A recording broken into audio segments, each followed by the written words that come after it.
نحمده ونصلي ونسلم على رسوله الكريم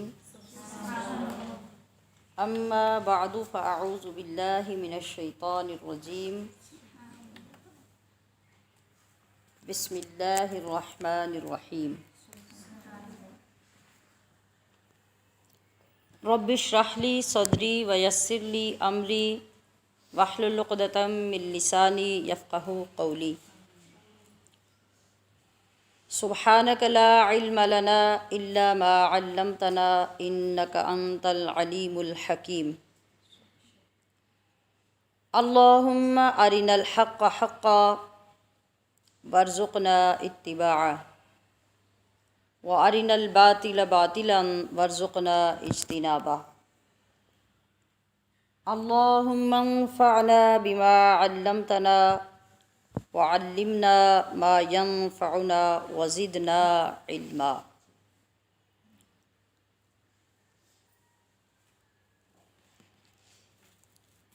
ان اللہ وملائکتہ یصلون علی النبی یا ایہا الذین آمنوا صلوا علیہ وسلموا تسلیما۔ الصلاۃ والسلام علیک یا سیدی یا رسول اللہ وعلی آلک واصحابک یا حبیب اللہ۔ ہم نغمہ قرآنی دنیا کو سنا دیں گے۔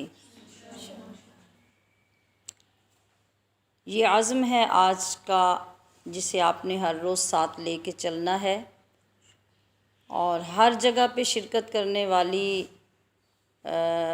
بچیاں، خواتین، بزرگ جو بھی ہمارے ساتھ شرکت فرما رہے ہیں، اس کو اپنے اندر بسا لیں۔ ہر لمحے میں، ہر ملاقات میں، ہر گفتگو میں اس کو یاد رکھیں اور اس پہ کام کریں۔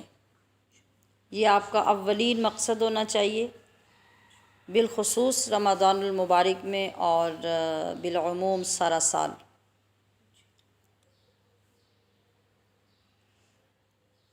آپ نے خود اس کا پیکر بننا ہے اور دوسروں کو اپنے ساتھ ملانا ہے۔ یہی ہمارا مشن ہوگا اور یہی ہمیں ملنے والا وہ فیض ہوگا جو ان محافل سے ہمیں نصیب ہوگا۔ عزم کیا ہے، وعدہ کیا ہے، کوشش کیا ہے؟ ہم نغمہ قرآنی دنیا کو سنا دیں گے، ہر فرد کو اس کا ہم دیوانہ بنا دیں گے۔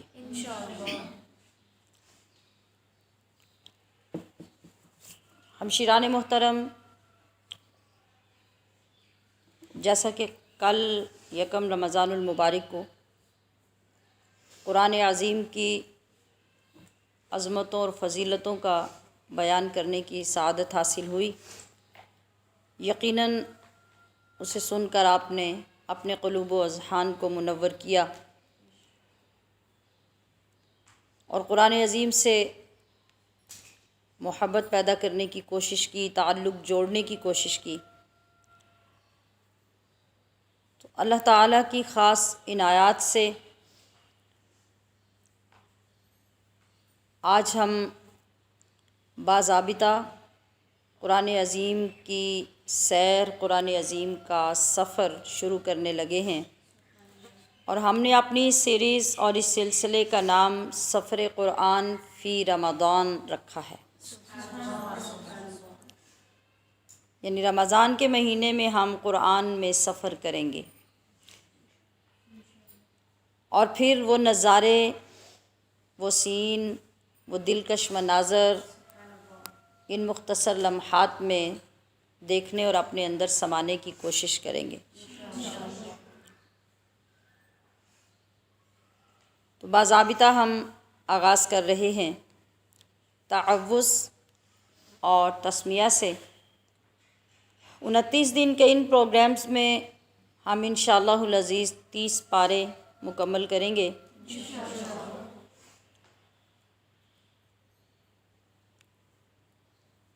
آغاز ہم کر رہے ہیں تعوذ و تسمیہ سے۔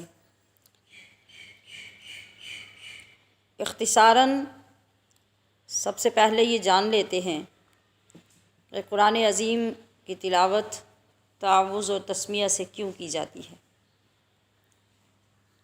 اس کو التزام حاصل ہے، ہمیشہ قرآن عظیم کھولتے ہی، ہاتھ میں لیتے ہی، تلاوت کی نیت کرتے ہی ہماری زبانوں پہ کیا جاری ہوتا ہے؟ اعوذ باللہ من الشیطان الرجیم،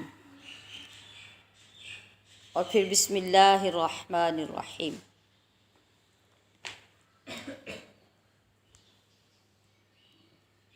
قرآن عظیم کی تلاوت کا آغاز ہمیشہ اس انداز سے کرنے کا مقصد شیطان سے حفاظت حاصل کرنا ہے۔ وجہ کیا ہے؟ کہ شیطان ہمیشہ انسان کو اللہ کے کلام سے روکتا ہے۔ یہاں سے ہماری ہدایت، ہماری شریعت، ہماری تعلیمات کا آغاز ہوتا ہے۔ آپ اگر غور فرمائیں تو حج کے آغاز میں ہمیں تعوذ کا حکم نہیں دیا گیا، زکوٰۃ دیتے ہوئے تعوذ پڑھنے کا حکم نہیں دیا گیا، روزہ رکھتے ہوئے تعوذ کو خاص نہیں کیا گیا۔ وجہ کیا ہے؟ شیطانی چال یہ ہے کہ انسان اللہ کے پاک کلام سے دور رہے۔ پہلی بات تو یہ کہ وہ پڑھنے کی طرف آئے ہی نہ، اور اگر آئے تو پھر اس کا دل اس میں نہ لگے، اس کی توجہ نہ ہو، غور و فکر نہ ہو، محبت نہ ہو۔ اور اگر ہم اپنا جائزہ لیں تو یہ ساری چیزیں حقیقتاً ہمارے اندر پائی جاتی ہیں۔ تو شیطان کی اس چال کو ناکام کرنے کے لیے ہمیں حکم دیا گیا کہ سب سے پہلے تعوذ پڑھو۔ اب ماشاءاللہ جو لوگ ہمارے ساتھ ترجمہ تفسیر کی کلاس کے موجود ہیں، آپ نے اپنے سبق میں تعوذ کے بارے میں بہت تفصیل سے پڑھا ہے۔ اب تو ہمارے پاس وقت مختصر ہے، اتنی تفصیل بیان نہیں کی جا سکتی۔ تو تعوذ پڑھنے کا مقصد کب ہمیں حاصل ہوتا ہے؟ جب ہماری توجہ تعوذ کے الفاظ کی طرف اور اس کی حقیقت کی طرف ہو تو ہم شیطان کی چال کو ناکام کر سکتے ہیں۔ تو اس انداز سے پہلے ہمیں تعوذ پڑھنا ہے، اعوذ باللہ من الشیطان الرجیم، اس کے بعد تسمیہ یعنی بسم اللہ شریف۔ بسم اللہ شریف کیوں پڑھنی ہے؟ کہ تعوذ کے بعد ان کلمات کی فضیلتیں اس قدر زیادہ ہیں اور اس کی برکتیں اتنی زیادہ ہیں کہ اس کو پڑھنے سے ہمارے اس کام میں، تلاوت میں، اللہ کی یاد میں ایسی برکات شامل ہو جائیں گی اور ایسے فضائل ہمیں نصیب ہوں گے جن کا ہم شمار نہیں کر سکتے۔ ہمارا ہر کام قبولیت کے درجے تک پہنچ جائے گا۔ تو اس لیے ہمیں حکم دیا گیا کہ ہر اچھے اور مستحب کام کے آغاز میں بسم اللہ شریف پڑھ لیا کرو۔ تو ہم تلاوت قرآن پاک سے قبل بھی بسم اللہ شریف سے آغاز کرتے ہیں۔ اس کے بعد سب سے قبل ہمیں قرآن مجید کھولتے ہی پہلے صفحے پر جو سورت لکھی نظر آتی ہے اس کا نام سورۃ الفاتحہ ہے۔ یہ سورت مکی بھی ہے اور مدنی بھی، حالانکہ تمام صورتیں یا مکی ہوتی ہیں یا مدنی ہوتی ہیں، یہ بیک وقت مکی بھی ہے، مدنی بھی ہے۔ اس وجہ سے کہ اس کا ایک نام سبع مثانی بھی ہے، یعنی جو 2 بار یہ 7 آیات نازل ہوئی ہیں، ایک بار ہجرت سے قبل، ایک بار ہجرت کے بعد، لہٰذا یہ سورت مکی بھی اور مدنی بھی ہے۔ اس سورہ مبارکہ کے بہت سے نام ہیں، مگر یہ سورت سورہ فاتحہ کے نام سے زیادہ مشہور ہے۔ ایک تو اس لیے کہ قرآن عظیم کا آغاز اس سے ہوتا ہے، دوسرے یہ کہ اکثر فاتحہ شریف پڑھتے ہوئے بھی اس سورت کو لازماً پڑھا جاتا ہے، لہٰذا اس کا مشہور و معروف نام سورۃ الفاتحہ ہے۔ اس سورت مبارکہ کا اندازہ اس بات سے لگائیے کہ ہر نماز کی ہر رکعت میں اسے پڑھنے کا حکم دیا گیا۔ فرض نماز ہو، واجب ہو، سنت ہو، نفل ہو، ہر نماز کی ہر رکعت میں اس کو پڑھا جاتا ہے۔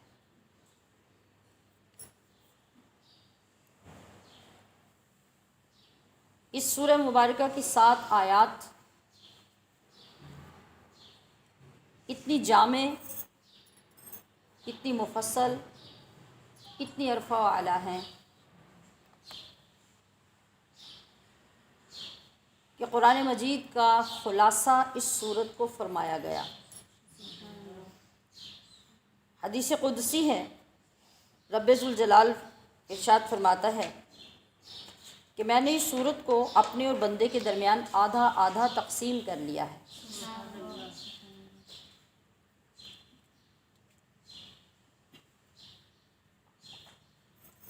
جب انسان الحمدللہ رب العالمین الرحمن الرحیم یہاں سے پڑھتے ہوئے ایاک نعبد و ایاک نستعین تک آتا ہے، یہ تمام آیات بندہ میرے لیے بیان کرتا ہے، اور ایاک نعبد و ایاک نستعین پہ جب آتا ہے تو یہ میرے اور میرے بندے کے درمیان مشترک ہو جاتی ہے۔ پھر یہاں سے ولا الضالین تک جو الفاظ ہیں وہ میرے بندے کے لیے ہیں۔ جب میرا بندہ خشوع و خضوع کے ساتھ، اخلاص کے ساتھ مجھ سے طلب کرتا ہے تو میں ارشاد فرماتا ہوں کہ میرے بندے نے جو مانگا میں نے اس کو عطا کر دیا۔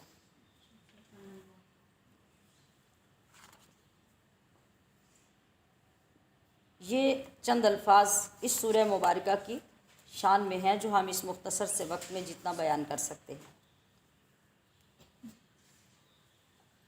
کسی چیز کی طرف اشارہ کرنا، اختصار کے ساتھ اس کو بیان کر کے توجہ حاصل کرنا، اس کا یہ مطلب ہوتا ہے کہ سننے والے کو اتنا شوق پیدا ہو جائے کہ جس چیز کو شارٹ کر کے بیان کر کے اس کے اندر سسپینس پیدا کیا گیا ہے، اس کی توجہ ادھر دلائی گئی ہے، تو پھر وہ کوشش کر کے اس کو ڈیٹیل کے ساتھ پڑھے، اس کو جانے، اس کی تفصیلات کو حاصل کرے۔ تو ہمارا مقصد بھی یہی ہے کہ ہم ان مختصر لمحات میں ان چیزوں کی طرف اشارات کریں، آپ کی توجہ مبذول کریں، آپ کے اندر شوق پیدا کریں، تاکہ پھر خود آپ کوشش کریں اس سمندر میں اترنے کی اور محبت کے ساتھ ہر وقت اس کی تلاوت کو اپنا شعار بنا لیں۔ اب سورہ فاتحہ کے بعد ہمارے سامنے جو دوسری سورت ہے، قرآن عظیم کی طویل ترین اور تمام سورتوں سے بڑی سورت، یہ سورہ بقرہ ہے، جو تقریباً 2.5 پاروں پر مشتمل اور اس کے اندر 286 آیات ہیں۔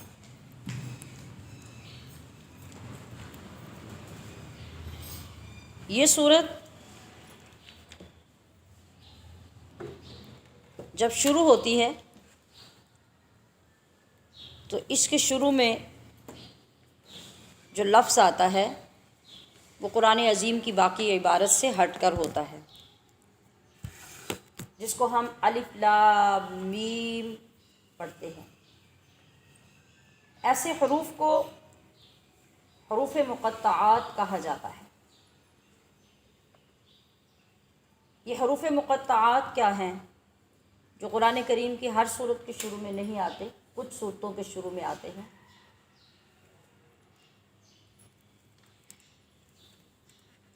لفظ مقطعات قطعاتن سے بنا ہے۔ قطعہ کا مطلب ہوتا ہے کسی چیز کو ٹکڑے ٹکڑے کرنا۔ قطع تعلقی جو ہوتی ہے، جو ہم لفظ قطع تعلق بولتے ہیں، وہ بھی اسی سے ہے۔ یعنی جب ہم اپنے ریلیشن، اپنے رشتے توڑ پھوڑ کا شکار کر دیتے ہیں تو اس کو کہتے ہیں قطع تعلق۔ تمام جو ممبرز ہوتے ہیں رشتوں میں منسلک، وہ ٹوٹ پھوٹ کا شکار ہو جاتے ہیں، الگ الگ ہو جاتے ہیں، رشتہ داریاں ٹکڑے ٹکڑے ہو جاتی ہیں، ان کو بھی قطع تعلق اس لیے کہتے ہیں۔ تو یہ ہیں کیا حروف مقطعات؟ یعنی الگ الگ سے ایک ایک حرف جس کا دوسرے کے ساتھ معانی کے اعتبار سے بظاہر تعلق نہیں ہوتا، ان کو حروف مقطعات کہتے ہیں۔ ان کی ضرورت کیوں تھی؟ اس لیے کہ اہل عرب کا یہ طریقہ تھا کہ جو شعراء بلغاء گفتگو کرتے تھے تو اپنے ہم منصب لوگوں کے ساتھ گفتگو میں کوڈ ورڈز یوز کرتے تھے، اور یہ آج بھی طریقہ ہوتا ہے۔ کسی خاص ڈپارٹمنٹ کے لوگ، کسی خاص فیلڈ کے لوگ، کسی خاص شعبے کے لوگ آپس میں گفتگو کے لیے کچھ کوڈ ورڈز رکھتے ہیں جن کی بڑی اہمیت ہوتی ہے اور ان نون بندہ ان کو نہیں جانتا ہوتا۔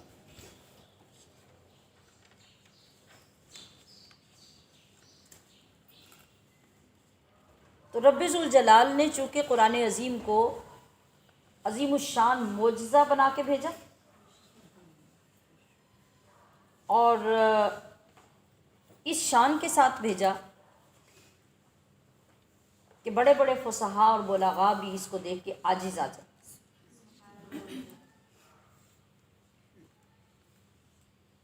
تو جس وقت اللہ تعالیٰ نے حروف مقطعات کوڈ ورڈز کی جگہ پہ نازل فرمائے تو وہ سب بھی بے بس ہو گئے اور ایک دوسرے سے گفتگو کرنے لگے کہ ان کے بارے میں تو ہم بھی کچھ نہیں جانتے۔ حالانکہ بڑا ناز تھا، بڑا فخر تھا اپنے اوپر، اپنے انداز پہ، اپنے علوم پہ، فصاحت و بلاغت پہ۔ تو اللہ کریم نے یہ الفاظ نازل فرما کر ایسے لوگوں کو بھی بے بس کر دیا۔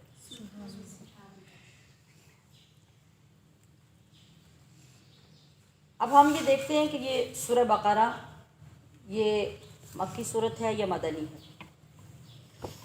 تو صورتیں دو طرح کی ہیں قرآن مجید میں، کچھ مدنی صورتیں ہیں، کچھ مکی صورتیں ہیں۔ پہلے بھی کئی بار بیان ہو چکا کہ عام طور پر اس کی تعریف کی جاتی ہے جو صورتیں مکہ میں نازل ہوئیں وہ مکی ہیں، جو مدینہ میں نازل ہوئیں وہ مدنی ہیں۔ تو صورتیں تو جنگلوں میں بھی نازل ہوئیں، پہاڑوں پہ بھی نازل ہوئیں، جنگوں کے درمیان جب دور دراز کے علاقوں میں آقا علیہ الصلوۃ والسلام تشریف فرما ہوتے تو وہاں بھی نازل ہوتی، پہاڑوں پر بھی نازل ہوتی۔ پھر ان صورتوں کے نام کیا ہوں گے؟ تو درست جواب اس کا کیا ہے کہ جو صورتیں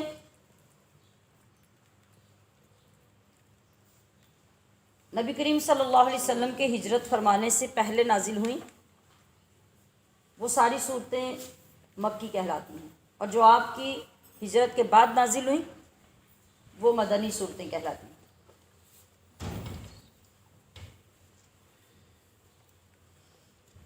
اب سورہ بقرہ مدینہ منورہ میں آقا علیہ الصلوۃ والسلام کے تشریف فرما ہونے کے بعد نازل ہوئی، اور یہ مدینہ میں نازل ہونے والی پہلی صورت ہے۔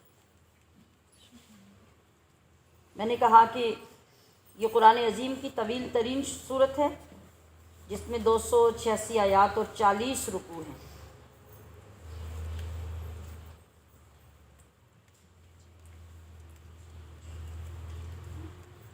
اس صورت کے اندر بہت سارے مضامین ذکر کیے گئے۔ چونکہ مکہ شریف سے مدینہ شریف جب آپ تشریف لائے تو یہاں حالات بالکل مختلف تھے، جیسے حالات مکہ میں تھے ویسے مدینہ طیبہ میں نہیں تھے۔ تو پھر ان حالات کے مطابق اس صورت میں موضوعات آتے گئے۔ اب چونکہ ہم نے مختصر ذکر کرنا ہے تو کچھ وہ مضامین یا کچھ وہ واقعات جو بالخصوص اس صورت میں نازل ہوئے ہم ان کا ذکر کریں گے، اور وہ بھی اختصار کے ساتھ۔ تو آغاز سے ہی اللہ تبارک و تعالیٰ نے یہاں قرآن عظیم کی شان بیان کرتے ہوئے ایمان والوں کی شان اور ان کی پہچان بیان فرمائی۔ پھر اس کے بعد ان کی چند خصوصیات کا ذکر کیا، کفار کا ذکر ہوا، پھر منافقین کا ذکر ہوا، پھر یہود و نصارہ کا ذکر ہوا، ان کی ہٹ دھرمی، ان کی ضدیں اور علم ہونے کے باوجود اسلام کو نہ ماننا ذکر کیا گیا۔ اور یہاں پہلی مرتبہ اللہ رب العزت نے اپنے بندوں کو یا ایھا الناس کہہ کر مخاطب کیا اور اپنی عبادت کی طرف بندوں کی توجہ دلائی۔ اس کے بعد چل کر پھر تفصیل کے ساتھ آدم علیہ السلام کی تخلیق کا ذکر کیا گیا۔ تخلیق کے ساتھ پھر سیدنا آدم علیہ السلام کی فضیلت کا ذکر ہوا اور فضیلت کے سبب علم کا ذکر کیا گیا۔ اسی پارہ میں، اسی صورت میں حضرت آدم علیہ السلام کی توبہ کی قبولیت اور قبولیت کا باعث کون ہستی تھی اس کا تذکرہ ہوا۔ فرعون کا واقعہ اس صورت میں بیان کیا گیا۔ حضرت موسیٰ علیہ السلام اور آپ کی قوم بنی اسرائیل اور اس قوم کو فرعون سے نجات ملنے کا واقعہ، فرعون کے غرق ہونے کی تفصیل، پھر بنی اسرائیل کا بے شمار نعمتیں ملنے کے باوجود ناشکری کرنا اور پھر ان کو ملنے والی سزا کا ذکر۔ موسیٰ علیہ السلام کو اللہ تعالیٰ نے جو معجزات عطا کیے ان معجزات کا ذکر کیا گیا، بالخصوص آپ کے ہاتھ سے پتھر میں سے چشموں کا جاری ہونا، ہفتے کے دن کی یہودیوں کے نزدیک فضیلت اور اس دن ان کی عبادت کا ذکر کرنا، اور ایک عجیب و غریب واقعہ اس صورت میں جو بیان کیا گیا وہ بنی اسرائیل کی ایک گائے کا واقعہ ہے۔ اسی واقعے کی مناسبت سے اس صورت کا نام بقرہ رکھا گیا، کیونکہ گائے کو عربی میں بقرہ کہتے ہیں۔ پھر اسی پارے میں جادو کی حقیقت بیان کی گئی۔ اللہ کے دو فرشتے ہاروت و ماروت جو زمین پہ اتارے گئے ان کا تذکرہ ہوا۔ زمین پر اللہ کی مسجدوں کا ذکر کیا گیا اور مسجدوں میں اللہ کا ذکر کرنے والوں کو روکنے کی مذمت بیان کی گئی۔ خانہ کعبہ کی تعمیر اور اس تعمیر کے بعد حضرت سیدنا ابراہیم علیہ السلام کی ایک خاص عظیم الشان دعا کا ذکر کیا گیا۔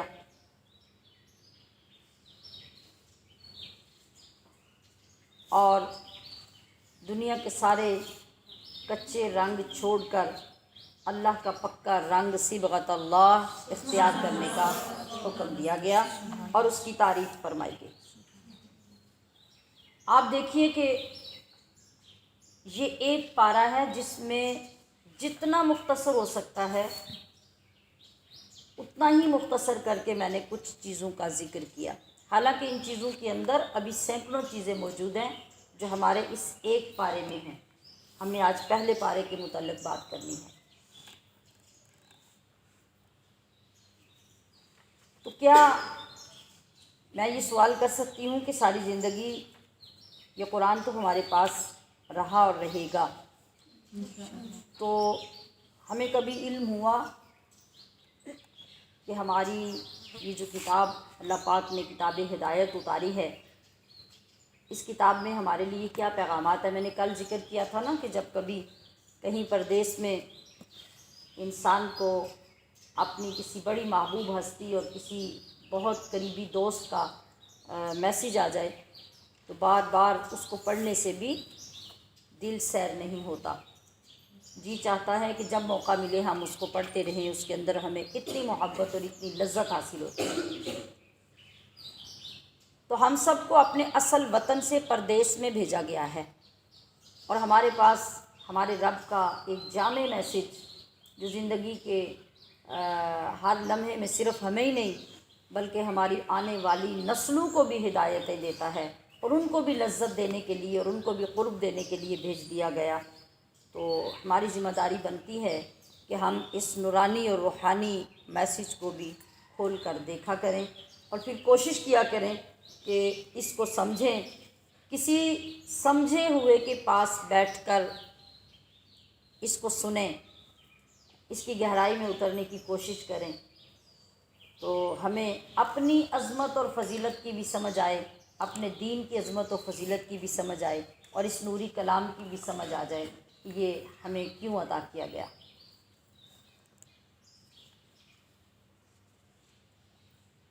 تو میں نے چند ہیڈنگز آپ کے سامنے رکھی کہ اللہ پاک نے اس صورت میں کس کس طریقے سے کن چیزوں کو بیان کیا۔ ہمارے پاس قرآن مجید کی 114 صورتیں ہیں جن کو ہم نے مختصر طریقے سے اس ماہ مبارک میں سننا اور سمجھنا ہے۔ تو یہ پہلی صورت میں اتنی چیزیں، اور وہ بھی انتہائی اختصار کے ساتھ جو میں نے آپ کے سامنے ذکر کی، تو یہ سوچنے کا مقام ہے نا، دعوت غور و فکر ہے نا، کہ ہمارے سارے قرآن کے اندر کوئی ایسی چیز رہ گئی ہوگی جو رب کریم نے بیان نہ کی ہوگی، اور کیا پھر وہ کسی زمانے کے لیے، کسی قوم کے لیے، کسی مدت کے لیے خاص ہوگی؟ اگر ایسا ہوتا تو پھر قرآن عظیم کے بعد کسی اور کتاب کا آنا لازم ہوتا، تو ایسا تو ہے نہیں۔ اب قیامت تک تو کوئی اور کتاب آئے گی نہیں، تو پھر پتہ چلا کہ اس کتاب کا یہ اعجاز ہے کہ جیسا بھی زمانہ آتا ہے، جیسی بھی ضروریات لوگوں کی آتی ہیں، وہ سب کی سب ہمیں اسی کتاب کے اندر سے مل جاتی ہے۔ جیسے مسائل پیدا ہوتے ہیں، اس مسئلے کا حل ہمیں اسی کتاب سے مل جاتا ہے، ہمیں کسی اور کتاب کی طرف رخ نہیں کرنا پڑتا۔ بس بات صرف یہ ہے کہ اس مسئلے کو حاصل کرنے کے لیے، اس تک پہنچنے کے لیے قابلیت ہماری ہونی چاہیے۔ مطلب کہ سمندر کے اندر مونگے، مرجان، لال یاقوت یہ سب تو ہوتے ہیں، مگر میں اور آپ تو نہیں وہاں سے نکال سکتے۔ ان کو نکالنے کے لیے وہ صلاحیت، وہ مشق، وہ ٹریننگ، وہ پہچان ضروری ہے، اور وہ کوئی شناور کر سکتا ہے، وہ شناور ہی اتر سکتا ہے اس کی تہ میں، اور وہ وہاں سے نکال کے لا سکتا ہے۔ تو پھر اس قرآن عظیم کے اندر وہ تمام ضروریات اور ان کا حل تو موجود ہے، مگر نکالے گا کون؟ وہی جو قرآن کا شناور ہوگا، اور وہ ہمیں نکال کر دے گا اور ہمارے مسائل کو حل کرے گا۔ تو پھر ہمیں زندگی کے ہر موڑ پر، ہر لمحے میں، ہر اسٹیج پر اس چیز کی ضرورت رہے گی کہ ہم قرآن کے ماہرین، قرآن کے علماء، اور جو دین کے محافظ اور جو دین کے ماہر لوگ ہیں، ہم ان سے جڑے رہیں اور اپنے مسائل کا حل اور اپنے رب کی معرفت کے سبق پڑھتے رہیں۔ تو آغاز کیا اس صورت سے اللہ کریم نے کس چیز کا؟ ذالک الکتاب لا ریب فیہ۔ کہ سب سے پہلے یہ بات سمجھ لو کہ جس کتاب کو تم پڑھنے جا رہے ہو، یہ کتاب ایسی نہیں کہ اس میں شک کیا جا سکے، اس کے اندر شک کا، شبہے کا کوئی محل ہی نہیں، کوئی گنجائش ہی نہیں۔ سوچ میں بھی یہ بات نہیں آ سکتی کہ اس کتاب میں کوئی شک کیا جا سکتا ہے۔ آپ دیکھیے کہ اللہ پاک نے سورت کو شروع کرتے ہوئے سب سے پہلے نماز کا حکم نہیں دیا، روزے کا حکم نہیں دیا، سب سے پہلے کیا فرمایا؟ پہلے اس کتاب کی ویلیو بتائی، اس کی شان بتائی۔ یہ بات اچھی طرح ذہن نشین کر لو کہ جس کتاب کو تم پڑھنے جا رہے ہو اس کا مقام کیا ہے، اس کا مرتبہ کیا ہے، اور اس مرتبے کو سمجھنے والے لوگ کون ہیں۔ ھدی للمتقین، یہ متقین کو بالخصوص ہدایت دیتی ہے، اور وہی لوگ خاص طور پر اس سے ہدایت حاصل کر سکتے ہیں۔ مطلب کیا ہے کہ یہ حقیقی نماز یہ ہے، حقیقی عبادت یہ ہے کہ انسان متقی ہو، اس کے اندر خشوع و خضوع ہو۔ جب اس مقام پہ انسان پہنچے گا تو پھر ہی وہ اس کتاب کی قدر و منزلت سمجھ سکے گا اور اس سے فیض حاصل کر سکے گا، ورنہ تو پھر وہی رہے گا کہ میرا قیام بھی حجاب، میرا سجود بھی حجاب، نہ قیام سے کچھ حاصل ہوگا نہ سجدے سے۔ اس کے بعد ایمان والوں کی مال خرچ کرنے کی صفت کا بیان ہوا۔ کہا گیا کہ وَمِمَّا رَزَقْنَاهُمْ يُنْفِقُونَ، ہم نے انہیں جو دیا اس میں سے وہ خرچ کرتے ہیں۔ یہاں بہت سے لوگ یہ سمجھتے ہیں کہ وہ رزق سمجھتے ہیں، رزق کسے کہتے ہیں؟ مال کو رزق سمجھتے ہیں، جیسے روٹی پانی کو رزق سمجھتے ہیں، پیسے کو رزق سمجھتے ہیں۔ حالانکہ یہاں رزق سے مراد جو بندے کو حصہ دیا جاتا ہے وہ حصہ مراد ہے، جو اس کو بخشش کی جاتی ہے وہ بخشش مراد ہے، خواہ وہ کسی بھی طریقے سے ہو۔ اگر اس کو جان دی گئی ہے، مال دیا گیا ہے، اولاد دی گئی ہے، دولت دی گئی ہے، علم دیا گیا ہے، عرفان دیا گیا ہے، یہ سب کیا ہے؟ یہ رزق ہے۔ اور مومن کی خاصیت کیا ہے کہ ان تمام میں سے وہ خرچ کرتا ہے۔ اور کیوں کرتا ہے؟ وہ اللہ کی خوشنودی کے لیے کرتا ہے، اور اللہ کے دیے ہوئے ان تمام رزقوں میں سے وہ کسی چیز کو دینے میں بخل نہیں کرتا۔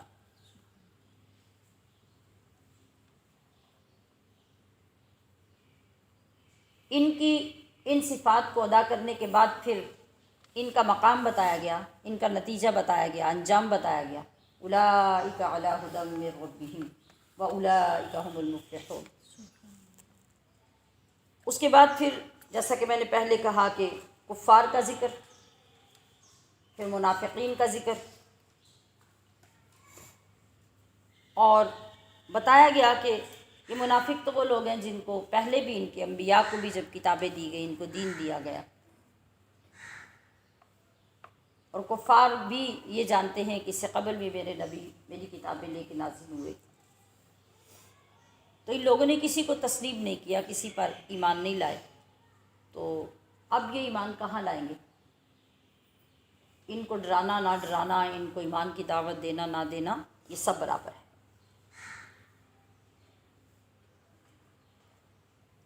اب اللہ تبارک و تعالیٰ نے خود آگے چل کے یا ایھا الناس اعبدوا ربکم الذی خلقکم والذین من قبلکم، یہ سارا مضمون خود ارشاد فرمایا، لوگوں کو دعوت دی کہ تم اپنے اس رب کی بندگی کرو، عبادت کرو جس نے تمہیں پیدا کیا۔